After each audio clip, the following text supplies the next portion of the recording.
الحمد لله الحمد لله الذي أنزل على عبده الكتاب ولم يجعل له عوجا أشهد أن لا إله إلا الله وأشهد أن محمدا عبده ورسوله صلى الله عليه وسلم لا نبي بعده اللهم فصل وسلم على هذا النبي الكريم وعلى آله وأصحابه أجمعين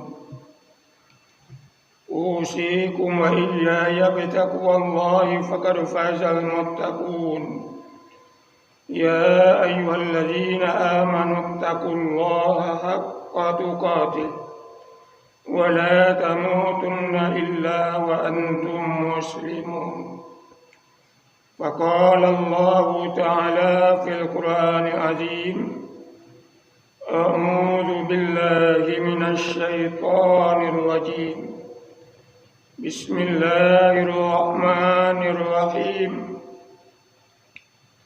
إن الله يأمركم أن تؤدوا الأمانات إلى أهلها وإذا حكمتم بين الناس أن تحكموا بالعدل إن الله نعم ما يعظكم به إن الله كان سميعا بصيرا إلى صدق الله العظيم. Ya ma'asyiral muslimin, jemaah Jumat yang dimuliakan Allah, marilah kita sama-sama berserah diri kepada Allah Subhanahu wa Ta'ala, di mana Allah selalu melimpahkan rahmat, taufik, hidayah serta inayahnya kepada kita, yang alhamdulillah dari hidayah Allah tersebut pada hari ini kita dapat melaksanakan ibadah salat Jumat berjamaah. Kemudian selawat iringan salam kita mohonkan kepada Allah Subhanahu wa Ta'ala, semoga disampaikan ucapan Allahumma salli ala Sayyidina Muhammad wa ala ali Sayyidina Muhammad kepada arwah Nabi besar kita dan keluarganya. Amin ya rabbal alamin. Jemaah Jumat dimuliakan Allah, bertitolak dari firman Allah pada surat An-Nisa ayat 58 dan ayat 59. Di sini dapat diambil judul khutbah kita dalam kesempatan ini, memelihara amanah Allah. Jemaah yang dimuliakan Allah, bahwasanya Allah telah menyuruh kamu untuk melaksanakan amanah kepada yang berhak menerimanya. Bila kamu melaksanakan hukum di antara manusia, bahwa lakukanlah hukum itu dengan secara adil. Bahwasanya Allah sebaik-baik yang mengajar kamu dengan Dia menghukum. Bahwasanya Allah ada Maha mendengar lagi Maha melihat. Jemaah yang dimuliakan Allah, yang dimaksud dengan amanah yang diberikan Allah kepada kita ada disebut dengan amanah nafsiyah, amanah terhadap diri pribadi kita masing-masing, ada amanah keluarga dan terhadap masyarakat lainnya. Sekarang kita kaitkan dengan amanah nafsiyah, amanah terhadap diri pribadi kita masing-masing yang harus kita pertanggungjawabkan di hadapan Allah Rabbul Jalal nantinya. Di antara amanah tersebut ada yang disebut dengan hayat,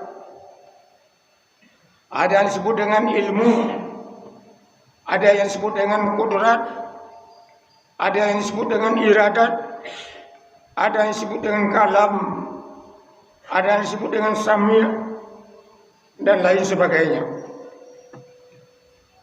Ada 7 macam merupakan yang diamanahkan oleh Allah kepada kita manusia hidup ini. Tadi sudah kita sebutkan, yang pertama adalah hayat. Hayat itu dalam bahasa kitanya adalah hidup. Bagi manusia yang hidup, yang mereka balik dan berakal, yang tidak terganggu pemikiran atau otaknya, maka dia wajib memelihara hayat yang ada dalam jasadnya ini. Hal ini pernah terjadi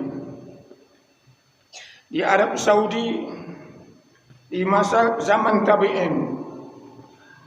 Yang terjadi ini jemaah dimuliakan Allah, di mana perdebatan antara kaum zindik dengan umat Islam dan pembesar-pembesar Islam. Di kala itu kaum zindik sudah banyak mengalahkan umat Islam tentang 3 macam pertanyaan yang dilontarkan oleh kafir zindik itu terhadap pemuka-pemuka Islam, yang pada akhirnya kafir zindik ini merasa dirinya sudah menang, akan dapat merubah pengertian umat Islam kembali kepada kafir. Maka dikala itu ada di negeri Makkah salah seorang anak kecil yang dikala itu dia adalah berguru kepada Imam Ahmad bin Hanbal. Jemaah dimuliakan Allah, pada suatu waktu Imam Ahmad bin Hanbal dikala itu bermimpi. Yang dimimpikan oleh Imam Ahmad bin Hanbal ini yaitu di suatu padang pasir yang panas teriknya bukan main, banyak orang berlindung di bawahnya. Tahu-tahu jemaah dimuliakan Allah, tibalah sekelompok babi. Babi tersebut aneh pula, bisa pula memanjat batang kayu tersebut sehingga dia makan daun-daun kayu tersebut. Maka dikala itu daun kayu habis, maka orang yang berlindung di pangkal kayu tersebut semuanya lari, karena tidak bisa lagi berlindung di sana. Dikala itu Imam Ahmad bin Hanbal menceritakan hal ini kepada murid-muridnya.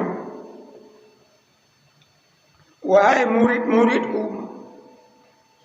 ada suatu hal yang akan saya sampaikan di hadapan kamu. Berkemungkinan kamu bisa mentakbirkannya atau mentakwilkannya dari mimpiku ini. Maka murid-muridnya bertanya, apa mimpi Buya atau Ustadz atau Angku? Dia mengatakan, pada malam tadi saya bermimpi di suatu tengah padang yang sangat panas terik ada suatu batang kayu yang rimbun, maka banyaklah orang yang bernaung di bawahnya. Tahu-tahu tiba sekelompok babi, dia habiskan daun kayu tersebut sehingganya orang lari semua. Kemudian ada pula suatu harimau kecil yang datang kemudian memakan babi itu sampai habis. Berpikirlah murid-murid Ahmad bin Hanbal waktu itu. Ada salah seorang berpendapat yang dia masih kecil, tidak punya baju, yang ada hanya celana. Dia berdiri di depan pintu. Katanya, wahai guru, itu mudah artinya guru. Maka diartikanlah hal ini oleh anak kecil tadi. Wahai guru, batang kayu yang rimbun tadi adalah engkau, wahai guru. Banyak murid engkau, banyak jemaah engkau, banyak orang yang mengikut ajaran-ajaran Islam yang engkau kembangkan di tengah-tengah masyarakat. Daunnya rimbun, orang bernaung di bawahnya, kemudian datang sekelompok babi. Yang babi itu, wahai guru, itulah orang-orang kafir zindik yang hampir umat Islam banyak yang berpaling, malah ada yang murtad dari Islam kepada kekafiran. Kemudian ada satu ekor harimau kecil yang memburu babi tersebut. Akhirnya babi tersebut dimakan habis oleh harimau kecil tadi. Harimau kecil tersebut adalah saya sendiri, kata anak tadi. Jemaah yang dimuliakan Allah, ini masalah amanah. Terjadi pada hari Jumat di kala itu, karena banyaknya umat Islam yang menghadiri perdebatan itu, malah ada yang perempuan. Maka di kala itu ada yang perempuan ikut pula melakukan sholat Jumat bersama-sama. Apa tujuan seorang perempuan tadi? Tujuannya adalah untuk dapat mengikuti perdebatan antara kafir zindik dengan umat Islam yang ada di dalam masjid itu. Selesai sholat Jumat, maka di kala itu naiklah kafir zindik ke atas mimbar. Kafir zindik langsung bertanya, wahai pemuka Islam, tolong jawab pertanyaan saya ini. Orang yang duduk diam saja. Akhirnya dia bertanya, apa kerja Tuhan? Apa kerja Tuhan kalian sekarang? Apa kerjanya? Yang kedua, di mana Tuhan kalian sekarang? Jemaah yang dimuliakan Allah, dari pertanyaan-pertanyaan tersebut, semua,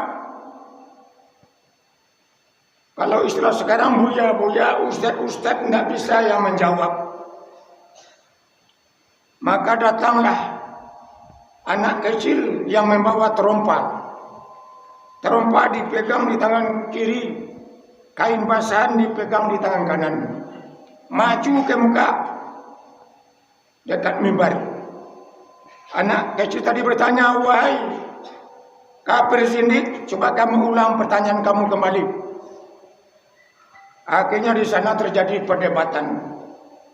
Kata kafir zindik, kok anak kecil yang datang ke muka? Kok yang ulama-ulama, yang ustaz-ustaz, yang buaya, kok tidak diam saja? Dijawab pula oleh anak kecil, saya sebenarnya mempertahankan akidah Islamiyah. Sebelum guru saya menjawab, saya terlebih dulu tampil ke muka. Akhirnya terjadi perdebatan seperti itu. Maka akhirnya anak kecil tadi bertanya lagi, wahai kafir zindik, ulang pertanyaan kamu kalau mau dijawab. Akhirnya dia mau mengulang pertanyaannya. Apa kerja Tuhan sekarang? Itu pertanyaannya. Kerja Tuhan sekarang. Ya. Kamu bertanya atau menanya? Kata anak kecil tadi. Dia menjawab, saya bertanya. Kalau yang bertanya di bawah, yang menjawab harus di atas. Patuh. Kafir sini turun dari mimbar. Tiba di bawah, kamu ulang pertanyaannya. Diulang lagi pertanyaannya. Apa kerja Tuhan sekarang? Langsung dijawab oleh anak kecil tadi. Kerja Tuhan sekarang menaikkan saya dan menurunkan engkau. Akhirnya jemaah, dalam bahasa kita mungkin bertepuk tangan, mungkin gembira dan lain sebagainya. Karena dalam masjid tidak boleh tepuk tangan, mungkin bertakbir, mengucap Allahu Akbar. Jemaah yang dimuliakan Allah. Kemudian amanah tentang hayat. Tadi berkaitan dengan hayat. Dia bertanya di mana Tuhan sekarang? Ulang lagi pertanyaannya. Diulang oleh Kapolres ini. Wahai anak kecil, di mana Tuhan sekarang? Dijawab oleh anak kecil ini, Tuhan meliputi sekalian alam, sama dengan nyawa meliputi sekalian tubuh. Coba kamu lihat di mana letak nyawa yang ada dalam tubuh kamu, di mana hayat itu berada, mulai dari ujung rambut sampai ke ujung kaki. Disitulah letaknya nyawa. Kemudian masalah Allah Subhanahu wa Ta'ala, dari ujung nagari, dari langit dan bumi, dari alam malakut, dari alam jabarut, dari alam hadrah, di sanalah Allah Subhanahu wa Ta'ala. Akhirnya larilah kafir zindik. Inilah yang berkaitan dengan amanah, yang berhubungan dengan masalah jiwa atau nyawa yang ada dalam diri kita masing-masing. Dikemanakan ayat yang ada dalam diri kita ini? Apakah dipergunakan sesuai dengan kehendak Allah dan Rasulnya? Ini bisa dipancarkan melalui panca indera. Mungkin melalui mata, mungkin melalui telinga, mungkin melalui hidung, mungkin melalui tangan, mungkin melalui kaki, mungkin melalui perasaan. Hayat yang baik akan memancar kepada matanya. Sebab dalam mata ini akan melihat kepada yang baik. Diperlihatkan matanya kepada Al-Quranul Karim, diperlihatkan matanya kepada jalan yang baik. Berarti pancaran daripada hayat yang ada dalam tubuhnya berlaku pada matanya. Sekarang kita bertanya kepada diri kita masing-masing, kira-kira dari puasa kemarin sampai hari ini sudah berapa kali kita khatam Al-Quran? Kalau mata kita ini melihat kepada Al-Quran. Tapi kalau mata tidak melihat kepada Al-Quran, berarti pancaran daripada hayat yang ada dalam tubuh manusia tidak berfungsi kepada mata. Jemaah yang dimuliakan Allah, memang dinyatakan di dalam hadis Rasulullah. Kata Rasulullah, ayatul munafik salas. Ciri-ciri orang munafik itu ada 3. Di antaranya khianat terhadap amanah yang diberikan Allah kepada kita. Hayat atau nyawa ini hanya merupakan pinjaman terhadap tubuh kita ini. Harus kita bertanggungjawabkan di hadapan Allah Rabbul Jalal nantinya. Hayat, kudarat, iradat, sami, pasir, dan kalam itu harus kita bertanggungjawabkan. Kemana kita pergunakan? Kalau mata tadi dikatakan seperti itu, bagaimana pula sami, pendengaran, telinga kini sebenarnya merupakan alat yang ada di dalamnya, itu namanya sami'un. Alat atau panca indera yang berkaitan dengan masalah pendengaran. Banyak orang punya telinga tapi tidak mendengar. Banyak orang punya hati tapi tidak ada artinya. Lihat di dalam surat Al-A'raf dinyatakan di sini, lahum qulubun la yafqahuna biha, punya hati tapi tidak ada gunanya. Tidak dipergunakan menurut ajaran yang sebenarnya. Hayat ini yang terletak pada tubuh kita. Kita ingat jemaah yang dimuliakan Allah. Tubuh kita ini terdiri dari 4 unsur. Ampe unsur yang terdapat dalam tubuh.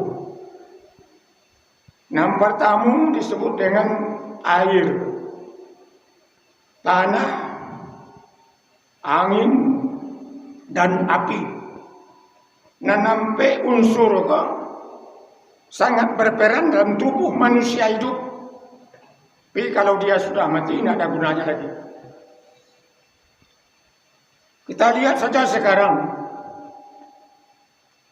Kita mau memelihara amanah Allah berkaitan dengan ayat ini. Pernah dikatakan awaluddin wa ifatullah. Awal agama itu mengenal Allah. Bagaimana cara mengenal Allah itu? Tentu saja harus kita tahu dari asal kejadian kita. Man arafa nafsahu fakat arafa rabbah. Siapa yang bisa mengenal dirinya, maka dia insya Allah akan bisa mengenal Allah Subhanahu wa ta'ala. Bagaimana cara bisa mengenal Allah? Tadi dikatakan ada 4 unsur kejadian manusia. Kita lihat saja tanah umpamanya. Tanah ini sekalian daging dan kulit pada kita manusia ini. Kalau kita sadar dan tahu dan dimaklumi bagaimana rancak bantu awak,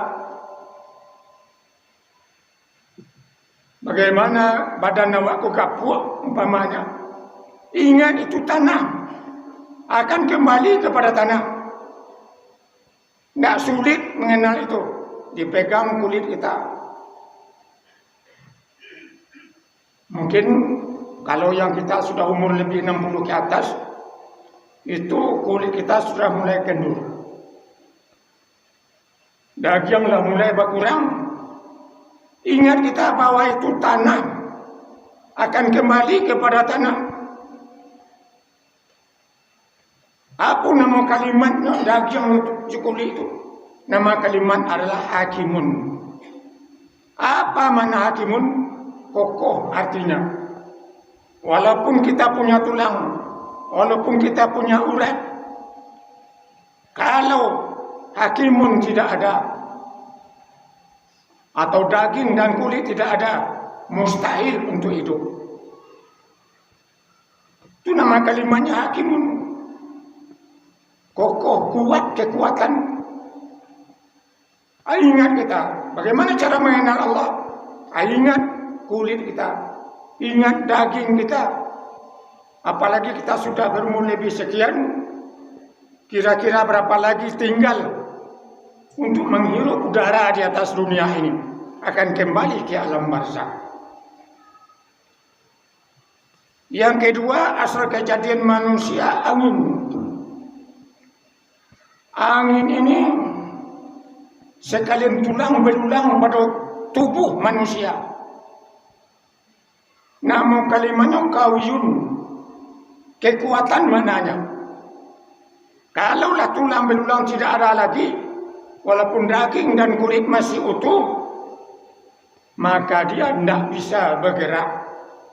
Karena kawiyunnya sudah habis. Jemaah yang dimuliakan Allah. Kemudian yang berhubungan dengan masalah air yang terdapat pada tubuh manusia, itu sekalian urat yang ada pada tubuh manusia. Itu dasar pokoknya adalah air.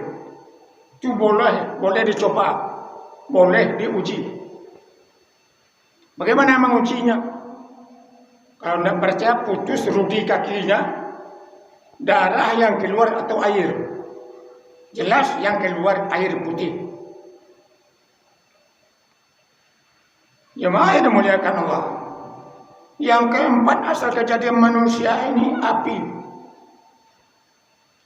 Api ini sesuai dengan sabda Rasulullah. Kata Rasulullah, asyayatin yajri minad dam'in nas.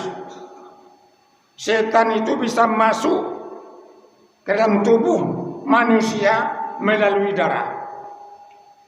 Kenapa dia bisa masuk ke dalam tubuh kita manusia? Sebab-sebabnya adalah asal kejadiannya sama-sama dari api. Darah pada manusia,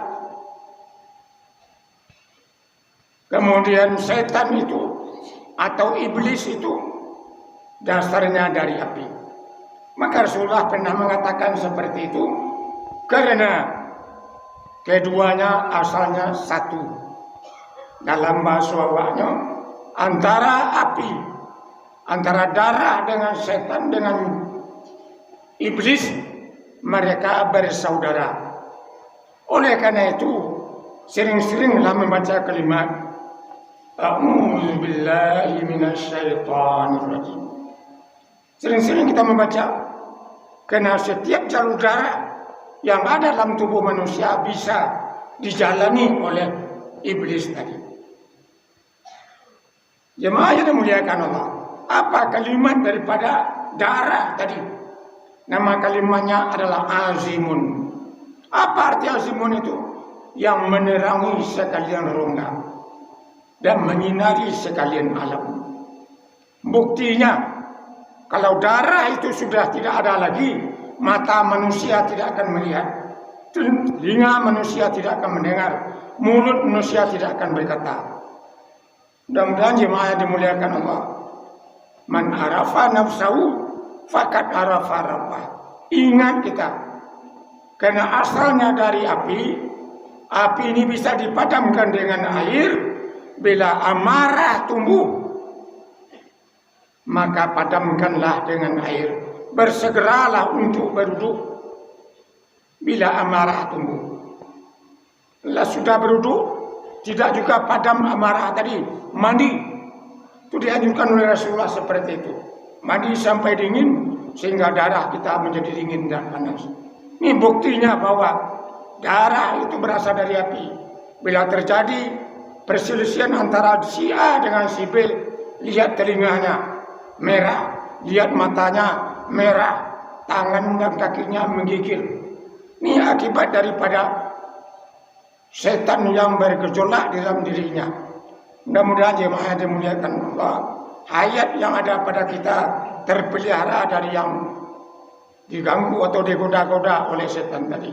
Jadi untuk dapat mengenal Allah Subhanahu wa taala, mari kita ketahui asal pribadi kita masing-masing, tanah, air, api, angin, dan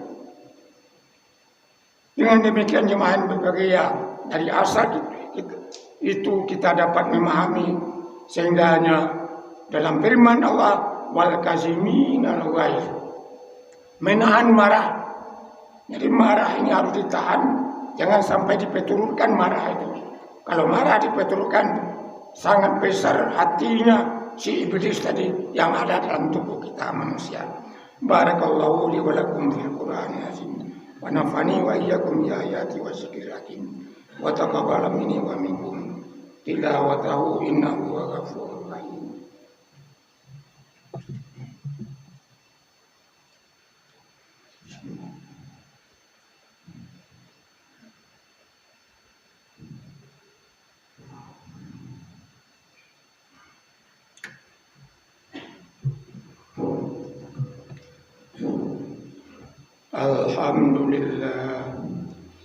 Alhamdulillahi Rabbil Alamin wa bihi nasta'in ala umuri dunya waddin. Asyhadu an la ilaha illallah wa asyhadu anna Muhammadan abduhu wa rasuluh sallallahu alaihi wasallam la nabiyya ba'da. Allahumma fasholli wa sallim ala hadzal nabiyil karim wa ala alihi wa ashabihi ajma'in. Usikum wa iyaya bitaqwallahi faqad fazal muttaqun. Ya ayyuhalladzina amanu taqullaha wa qulu qawlan sadida. Faqala Allahu ta'ala fil Qur'anil azim. A'udzu billahi minasy syaithanir rajim. Bismillahirrahmanirrahim. Qul huwallahu ahad. الله الصمد لم يلد ولم يولد ولم يكن له كفوا أحد إن الله وملائكته يصلون على النبي يا أيها الذين آمنوا صلوا عليه وسلموا تسليما اللهم صل على محمد وعلى آل محمد كما صليت على إبراهيم وعلى آل إبراهيم وبارك على محمد وعلى آل محمد كما باركت على إبراهيم وعلى آل إبراهيم في العالمين حميد مجيد اللهم اغفر للمسلمين والمسلمات والمؤمنين والمؤمنات برحمتك يا أرحم الراحمين اللهم اغفر لنا ذنوبنا ولآبائنا ولأمهاتنا ولأبنائنا ولأزواجنا ولزوجنا ولجدنا ولجداتنا ولقاربنا ولأستاذنا ولأرواح المسلمين والمسلمات برحمتك يا أرحم الراحمين ربنا آتنا في الدنيا حسنة وفي الآخرة حسنة وقنا عذاب النار عباد الله يأمر بالعدل والإحسان وإيتاء ذي القربى وينهى عن الفحشاء والمنكر والبغي يعظكم لعلكم تذكرون واذكروا الله يذكركم ولذكر الله أكبر والحمد لله. السلام عليكم.